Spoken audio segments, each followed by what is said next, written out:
Salam alaikum. Aujourd'hui, nous allons voir comment alimenter une listbox dans un formulaire de saisie avec une plage de cellules qui se trouve dans une feuille de calcul Excel. Je vais vous montrer comment faire ce travail en utilisant uniquement la fenêtre des propriétés. Je vais vous montrer comment avoir le nombre des colonnes, comment ajuster la taille des lignes et la taille des colonnes, comment changer la couleur de police et la couleur de remplissage, comment avoir des cases à cocher, comment avoir une seule sélection ou bien une multi-sélection.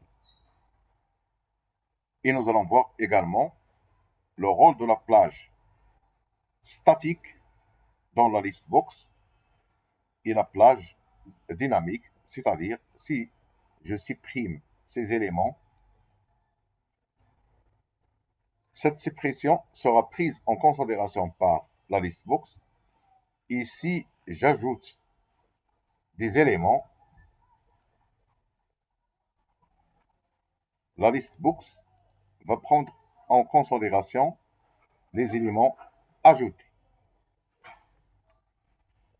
Je vais appuyer sur CTRL 1 pour ouvrir un nouveau classeur. Je vais copier cette plage.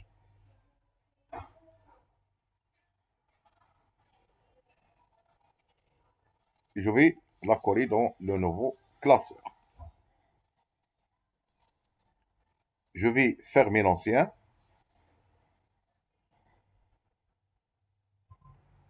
Et je vais tout d'abord nommer cette plage. Pour la nommer, je vais sélectionner la plage et aller dans la zone des noms et écrire plage in, par exemple.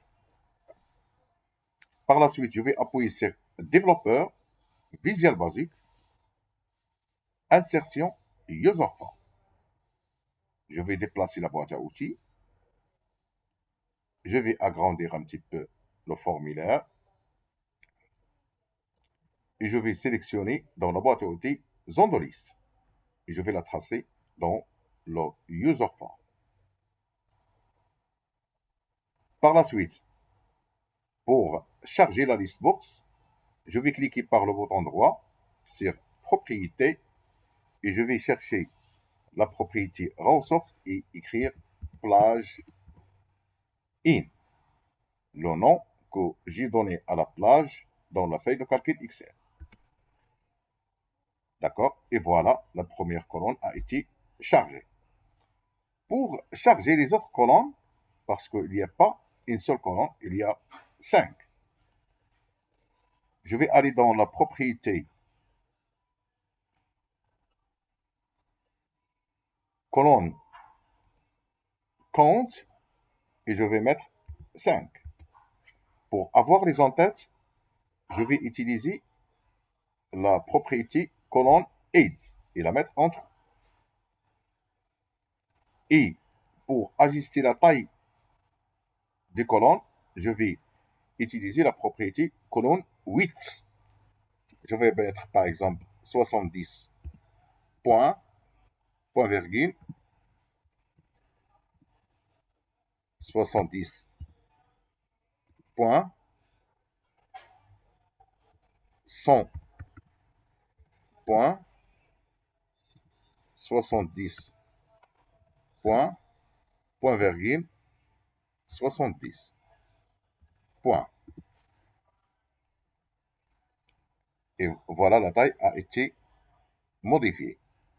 Je remarque ici que les éléments ne sont pas tout à fait visibles.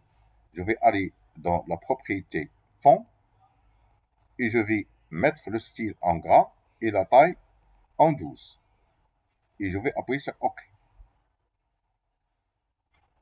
D'accord?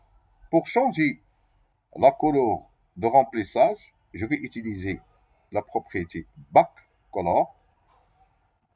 Je vais choisir la palette et la mettre par exemple en bleu. Pour changer la couleur de police, je vais utiliser la propriété ForceColor et la mettre par exemple en rouge. Pour avoir des cases à cocher, je vais utiliser la propriété List Style et choisir FM List Style Option. Et pour faire, par défaut, il y a une seule sélection. Pour faire une multi-sélection, je vais choisir la propriété Multi-Select et choisir FM Multi-Select Multi. D'accord? Maintenant, je peux sélectionner plusieurs. Ou bien, la propriété FM Multi-Select Extended. Voilà, c'est la propriété que je préfère moi aussi. Et je peux, dans ce cas, utiliser les touches de raccourci Shift et Ctrl. D'accord?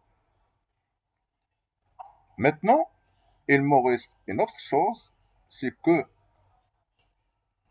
qu'est-ce qu'elle fait la list box lorsque la plage de cellule est statique. Cette plage de cellule est statique.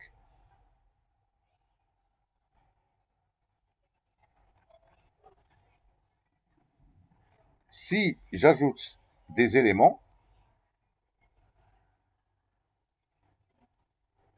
d'accord, la list box ne va pas prendre en considération les éléments ajoutés.